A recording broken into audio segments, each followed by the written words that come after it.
Oke, Assalamualaikum warahmatullahi wabarakatuh. Kemudian lagi bersama saya Darmawan yang akan menemani Anda 30 menit ke depan dalam acara Ruang Online pada hari ini bertepatan hari Senin tanggal 28 Oktober 2019 bertepatan di Hari Sumpah Pemuda Indonesia.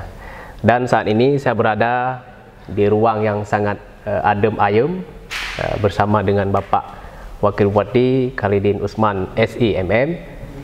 Bagaimana Pak, sehat hari ini? Alhamdulillah.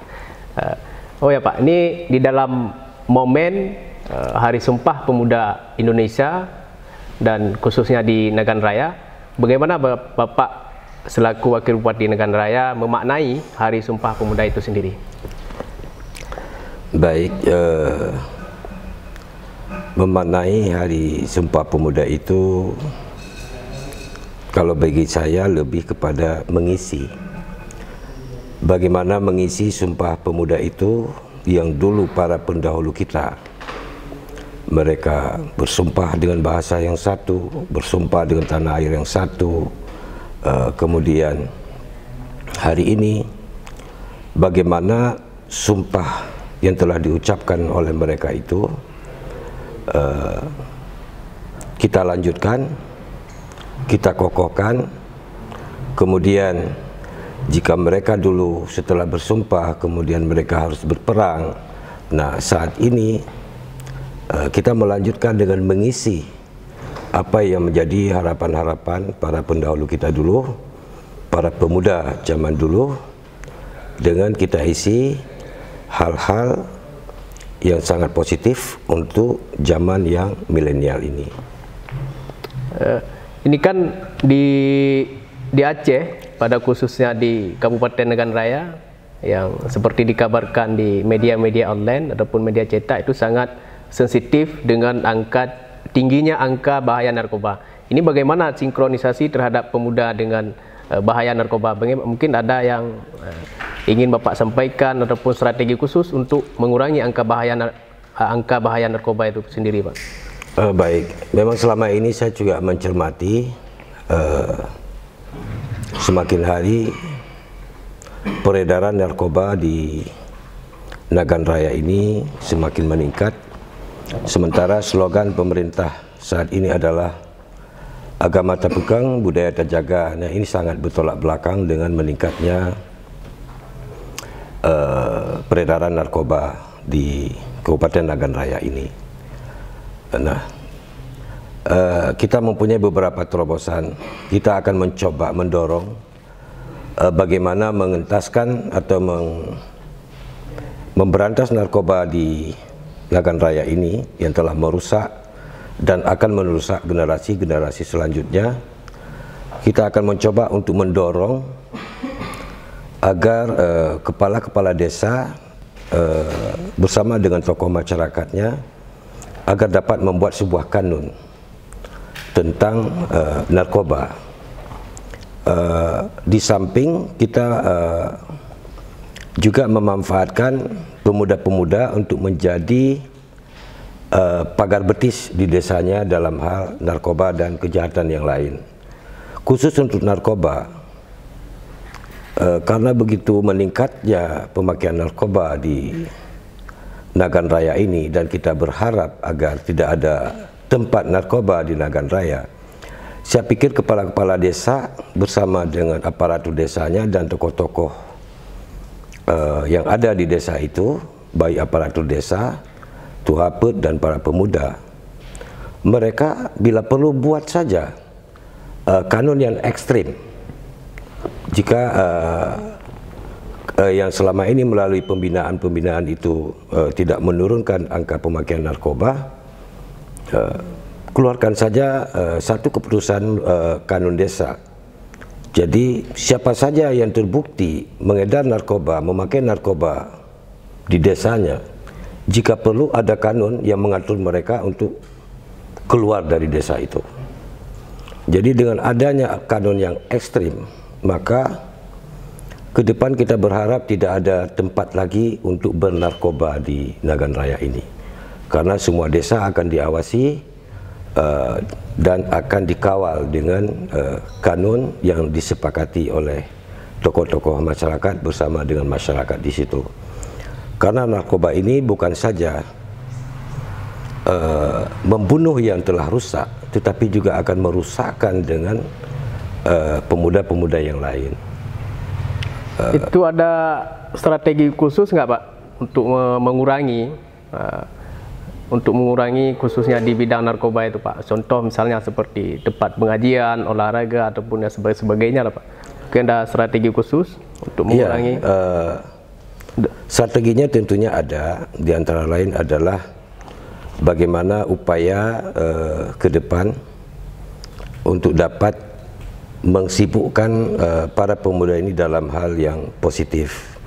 Artinya olahraga digelakkan, kemudian di bidang agama juga ke depan bagaimana untuk pemuda-pemuda di situ dapat berperan. Ketika ada pemuda-pemuda yang cerdas di bidang agama, mestinya dia juga jadi guru ngaji di desa itu. Kemudian kebetulan saya sendiri akan mencoba mengkomunikasikan dengan kepala-kepala desa. Setidaknya di pemuda di desa itu ada bagian yang untuk mengawal desanya seperti pagar betis yang tadi saya sampaikan. Misalnya di bidang narkoba, katakanlah dilibatkan 3 pemuda. Yang satu bisa intelijen, ketika ada apa-apa mereka melalui SMS bisa memberitahukan ke Badan Narkoba Kabupaten atau ke Sat Narkoba Polres. Kemudian juga ada bagian pembinaan, ketika yang masih dibina itu terus didekati untuk tidak terlalu jauh terlibat dalam hal narkoba. Tetapi ketika dua ini tidak berjalan, maka penindakan itu harus dilakukan demi menyelamatkan pemuda-pemuda yang lain. Ya, ini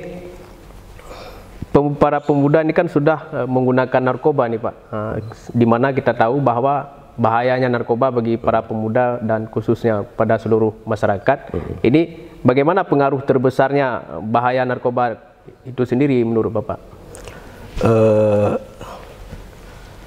Kalau pengaruh dan ancaman narkoba ini memang itu sangat luar biasa.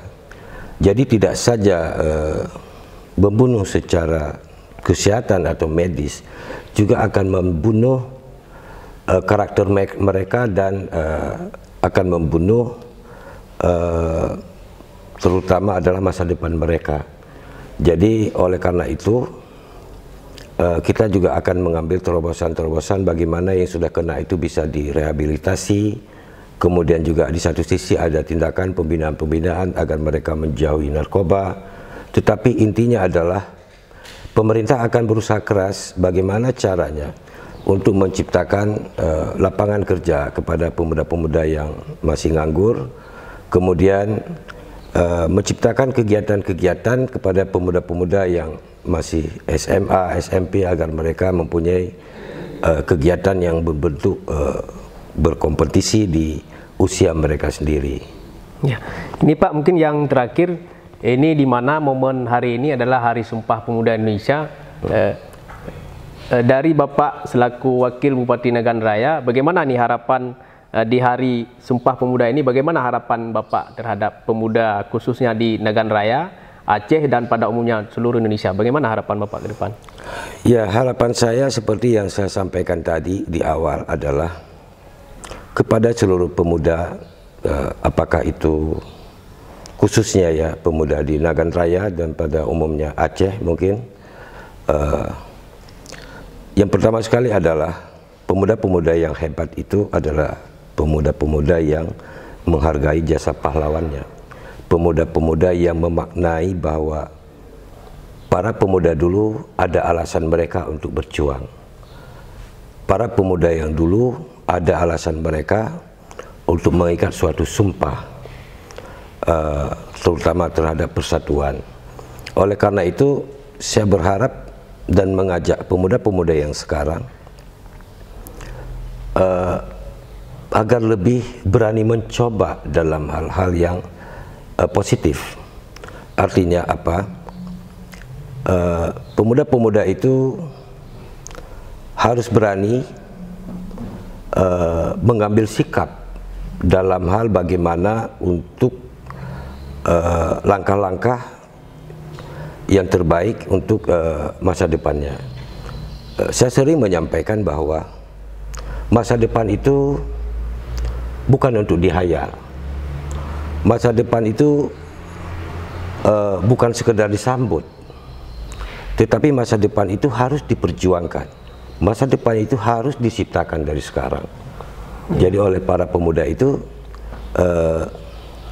tidak hanya sibuk dengan keluhan-keluhan, apalagi membanggakan orang tua mereka. Saya berharap pemuda-pemuda itu lahir dengan tidak menebeng takdirnya kepada takdir orang tuanya, tetapi mereka harus benar-benar mempunyai motivasi untuk memperjuangkan masa depannya yang lebih baik. Oke, terima kasih Bapak atas luang waktunya. Terima kasih pemirsa semuanya. Inilah ruang online kita pada hari ini bersama Bapak Khalidin Usman, SIMM selaku Wakil Bupati Negara Raya, dan saya Darmawan selaku pembawa acara pamit dan mundurkan diri. Wabillahi taufiq wal hidayah. Wassalamualaikum warahmatullahi wabarakatuh. Waalaikumsalam. Oke, selamat Pak. Oke.